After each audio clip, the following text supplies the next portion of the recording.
Hello मेरे प्यारे बच्चों, आज मैं आप लोग को भारतीय संविधान का सबसे महत्वपूर्ण टॉपिक प्रस्तावना, जिसे उद्देशिका भी कहा जाता है, उसे समझाएंगे। देखिए, आप लास्ट तक बने रहिएगा। वीडियो में आपको बहुत ही सरल भाषा में समझाने का प्रयास करेंगे। हम जितने भी किताब पढ़ते हैं उन सभी में पृष्ठों पर प्रस्तावना दी गई है, उद्देशिका दी गई है, लेकिन यही दुख की बात है कि बहुत सारे भर्तियों को प्रस्तावना का मतलब नहीं पता है, जिससे वे दबे कुचले रह जाते हैं। अगर भारतीय के पास सिर्फ प्रस्तावना का समझ हो जाए तो अपना जीवन सुखमय, अधिकारमय, खुशहाल बना सकते हैं। तो देखिए, हम शुरुआत पहले कुछ बेसिक जानकारी से करेंगे। तो संविधान का प्रस्तावना जो है वो संविधान का प्रारंभ माना जाता है, यानी संविधान का जो प्रारंभ है वो प्रस्तावना से होती है, यानी शुरुआत होता है वहाँ से। प्रस्तावना जो है अमेरिका से ली गई है। प्रस्तावना जो है वो कहाँ से ली गई है? अमेरिका से। अर्थात ये बात आप लोग को समझनी चाहिए कि जब किसी के पास कोई अच्छाई चीज़ है तो उस अच्छा चीज़ को ले लेते हैं। तो जैसे हमारे संविधान बनाने वाले जो थे, उन्होंने देखा कि अमेरिका में संविधान जो बना उसमें प्रस्तावना थी और उनको अच्छा लगा तो वहाँ से ले लिए। और प्रस्तावना की जो भाषा है वो ऑस्ट्रेलिया से लिया गया। संविधान की कुंजी, संविधान का आत्मा, इसी प्रस्तावना को कहा जाता है। अब इसका मतलब समझिएगा, जैसे आप गेट में कुंजी के माध्यम से खोलते तब ना अंदर प्रवेश करते हैं, उसी तरह से संविधान का जो कुंजी है यानी प्रस्तावना से ही शुरुआत होता है। और उसको पढ़ लें तो मान लीजिए संविधान की कुछ न कुछ आपको समझ ज़रूर हो गई है। ये संविधान का आत्मा कहलाता है। और संविधान का उद्देश्य का इसलिए इसे कहा जाता है कि इसी प्रस्तावना में संविधान का जो मूल उद्देश्य है वो निहित है। अर्थात हम लोग को न्याय कितने हैं, अब समानता कितनी है मिली है, स्वतंत्रता कितनी प्रकार की है, हम लोग का संकल्प क्या है, देश की गरिमा एकता क्या है, सब इसी में निहित है। इसीलिए इसे उद्देशिका कहते हैं। जबकि देखिए, एक चीज़ ध्यान रखिएगा, जब हमें पूछे कि संविधान का आत्मा तो मारना है प्रस्तावना में, लेकिन अगर डॉक्टर भीमराव अम्बेडकर लगा दे तो उस समय संवैधानिक उपचार अर्थात अनुच्छेद 32 संविधान का आत्मा हो जाएगा। तो यहाँ पर बहुत सारे विद्यार्थी गलती कर देते हैं, जो कि ध्यान रखना चाहिए। भीमराव अम्बेडकर के अनुसार अनुच्छेद 32 संवैधानिक उपचार, और ऐसे अगर कहे तो वो हो जाएगा प्रस्तावना। प्रस्तावना का आधार सबसे पहले जवाहरलाल नेहरू ने 26 दिसंबर 1946 को रखा था। उसके बाद प्रस्तावना को 26 जनवरी 1947 को पारित किया गया। यह संविधान का नील पत्र या प्रतिबिंब कहलाता है। अर्थात जब आप अपना फोटो देखते हैं तो समझ जाते हैं ना आगे की चीज़ें क्या क्या है। उसी तरह से जो प्रस्तावना है उसको सिर्फ हम लोग अगर जाने तो हमें संविधान की करीब करीब बहुत सारी चीज़ें जानकारी मिल जाती है। तो अभी आगे तक आप बने रहेंगे, बहुत सारी चीज़ें आपको और जानकारी में बताई जाएगी। प्रस्तावना में हमारा क्या क्या निहित है, अर्थात प्रस्तावना जो है उससे हम लोग को क्या क्या फ़ायदा है, पढ़ने से क्या क्या चीज़ें दी गई है जिसके बारे में हमें अवश्य समझना चाहिए। तो देखिए, प्रस्तावना में हर भारतीय को, जो भारत के रहने वाले नागरिक हैं, उन्हें समानता और समता की अधिकार दी गई है। अर्थात समानता और समता, अर्थात दो प्रकार की इस प्रस्तावना में है, समानता और समता, एक अवसर की और एक प्रतिष्ठा की।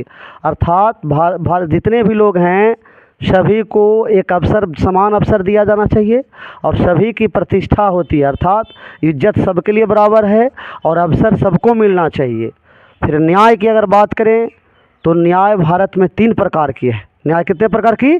3 प्रकार की, सामाजिक, आर्थिक और राजनैतिक। अर्थात 3 तरह के न्याय हमारे सुनिश्चित किए गए हैं। 2 तरह की समता सुनिश्चित की गई है और भारत में रहने वाले हर भारतीयों को 5 तरह की स्वतंत्रता दी गई है, जो कि बहुत सारे लोगों को ध्यान में रखना चाहिए।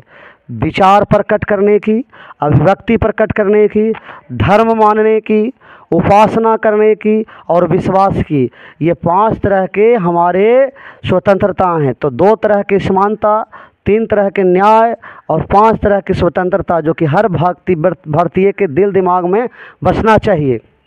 हम भारत के लोग भारत को एक संप्रभुत्व संपन्न, समाजवादी, पंथ निरपेक्ष लोकतांत्रिक गणराज डॉट डॉट डॉट। अर्थात ये हम भारत का जो प्रस्तावना है संविधान की, उसे लिख करके आपके उसमें निहित कुछ शब्दों का अर्थ समझाने का प्रयास करेंगे।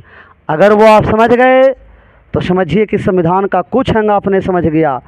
जैसे आप थोड़ा ध्यान देंगे, संप्रभु जो शब्द है, संप्रभु शब्द का मतलब होता है कि आज हमारा देश के ऊपर किसी भी बाहरी देश, दूसरे देशों का कोई दबाव नहीं है, कोई अधिकार नहीं है। अर्थात हम अपने आप फैसला लेने के लिए स्वतंत्र हैं, चाहे तो बाहरी मामला हो या देश की आंतरिक मामला हो, उसमें हमारा देश के लोग, हमारी सरकार फैसला लेने के लिए विवश है। हमें दूसरे देशों पर निर्भर नहीं रहना पड़ रहा। इसे ही कहते हैं संप्रभु। अर्थात भारत के लोग ये समझ जाइए कि आप वैसे देश में रहते हैं जो एक संप्रभु देश है, जिस पर किसी देश का कोई दबाव नहीं है, आज़ाद हैं। समाजवादी का मतलब हुआ उत्पादन के महत्वपूर्ण साधनों पर राज का स्वामित्व। तो ये तो संविधान की बात है, लेकिन सरल भाषा में समझे कि हमारा देश सामाजिक कल्याण के लिए बना है। देश की सरकार जो कुछ भी बनाएगी वो समाज के हर एक व्यक्ति के लिए होगा। जैसे रेल, पुल, पुलिया, सड़क, अस्पताल, ये जितने भी चीज़ बनते हैं, क्या वो एक व्यक्ति का होता है? तो नहीं, वो सारे व्यक्ति का होते हैं। तो इसे कहते हैं समाजवादी। अब पंथ निरपेक्ष की बात करें तो देखिए, जब जब क्वेश्चन पूछा जाता है कि हमारा देश में कौन सा धर्म राष्ट्रीय धर्म है, तो बहुत सारे लोग हिंदू धर्म मान देते हैं, जो कि गलत है। हमारा देश में कोई राष्ट्रीय धर्म नहीं है, हमारा देश धर्मनिरपेक्ष है, पंथ निरपेक्ष है। अर्थात सभी धर्मों को यहाँ अपने मन से मनाने की आज़ादी है, किसी के साथ कोई भेदभाव नहीं है। हमारा देश ऐसा देश है जहाँ सब धर्म के लोग रहते हैं। तो यह एक पंथ निरपेक्ष देश है, अर्थात यहाँ का कोई राष्ट्रीय धर्म नहीं है। अब लोकतंत्र की बात करें तो हमारा देश में जनता का शासन है, उसी को लोकतंत्र कहते हैं। अर्थात जनता का चुना हुआ व्यक्ति ही शासन करेंगे। बहुत दिन तक राजतंत्र चला, वो ख़त्म हुआ और लोकतंत्र आया, यानी जनता का शासन आया। गणराज्य की बात करें तो जिस देश का राष्ट्राध्यक्ष निर्वाचित होते हैं, प्रत्यक्ष या प्रत्यक्ष रूप से चुने जाते हैं, वैसे राज्य को गणराज्य कहते हैं। तो हमारा देश के राष्ट्रपति अप्रत्यक्ष और प्रत्यक्ष रूप से चुने जाते हैं, अप्रत्यक्ष रूप से चुने जाते हैं। इसीलिए हमारा भारत देश भी एक गणराज्य है। तो आशा करते हैं संप्रभु, समाजवादी, पंथ निरपेक्ष, लोकतांत्रिक, गणराज्य का मतलब आप लोग समझ गए होंगे। हम लोग समझते हैं कि प्रस्तावना के अनुसार हमारा भारत देश कैसा देश है। बहुत सा से पूछा जाता है कि बताओ हुआ भारत कैसा देश है, तो इतना ही नहीं बता पाते हैं, जो कि एक छठे, सातवें, आठवें, नौवें, 10वें विद्यार्थियों के लिए बहुत सिंपल सवाल होता है। तो भारत एक संप्रभु, संपन्न, समाजवादी, पंथ निरपेक्ष, लोकतांत्रिक गणराज्य है। तो यहाँ से आप ध्यान देंगे कि हमारा प्रस्तावना में तो बताया गया है कि भारत कैसा देश है, और ये भी आप नहीं जवाब बात दे पाते हैं। अगर नागरिक में पूछे भारत एक लोकतांत्रिक राज्य है, धर्म की दृष्टि से पूछे पंथ निरपेक्ष राज्य है, अगर आर्थिक रूप से पूछे समाजवादी राज्य है, अगर हमारी गरिमा के अनुसार पूछे तो संप्रभु, संपन्न गणराज्य है। तो ये ध्यान रखिए, अगर आपको भारत राज्य देश के बारे में नहीं पता हो तो आखिर क्या पता रहेगा। अब देखिए, जो प्रस्तावना है उसमें अंत में संकल्प लिया गया है, तो संकल्प कौन लेंगे? हम भारत देश के लोग लेंगे, हम सभी लोग लेंगे। तो सभी लोग हम संकल्प लें कि हम अपने भारत देश के जो व्यक्ति है, हर व्यक्ति की गरिमा और राष्ट्र की एकता, अखंडता को बनाए रखेंगे। अर्थात देश में खतरा आ जाए, देश पर अगर खतरा की बात आ जाए तो मर मिटने के लिए तैयार रहेंगे। यही संकल्प है। अर्थात व्यक्ति की गरिमा, राष्ट्र की एकता एवं अखंडता को सुनिश्चित करना है। तो देखिए, प्रस्तावना में आज तक जो भारत की प्रस्तावना है उसमें आज तक एक बार संशोधन किया गया, संविधान संशोधन। तो ये क्वेश्चन जब आपसे पूछे कि भारतीय संविधान में आज तक कितने बार संशोधन किए गए हैं, तो एक बार, और उसमें 3 शब्दों को जोड़ा गया, जो कि ध्यान देंगे, एक शब्द जोड़ा गया समाजवादी, दूसरा शब्द जोड़ा गया पंथ निरपेक्ष, और तीसरा शब्द जोड़ा गया अखंडता। तो भारतीय संविधान संशोधन 42वां संशोधन, कौन सा संशोधन?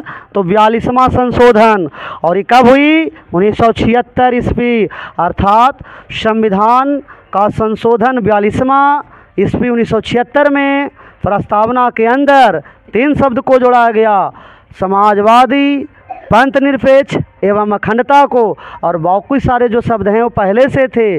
और एक चीज़ और ध्यान रखिएगा, बहुत सारे लोग मिस्टेक करते हैं, जब उनसे पूछा जाता है कि भारतीय संविधान कब बनकर तैयार हुआ, कब उसे अंगीकृत किया गया, कब उसे अधिकृत किया गया, कब समर्पित किया गया, तो बहुत सारे लोग जवाब देते हैं 26 जनवरी 1950, जो कि गलत होता है। हमारा देश का संविधान 26 नवंबर 1949 को अंगीकृत, अधिकृत, समर्पित बनकर तैयार हुआ था, जबकि लागू हुआ था 26 जनवरी 1950। तो ये दोनों क्वेश्चन बार बार लोगों को फंसाता है, इसमें फंसना नहीं चाहिए। तो हम आशा करते हैं कि आप जितने भी वीडियो को हमारे देख रहे हैं, प्रस्तावना उद्देशिका को ज़रूर समझे होंगे। अगर समझे हैं तो ये ऐसी जानकारी है जो भारत में रहने वाले हर लोगों को मिलनी चाहिए। तो इसे अधिक से अधिक शेयर करें, अपने व्हाट्सएप और ट्विटर पर लगाएं, फेसबुक पर शेयर करें। जय हिंद दोस्तों।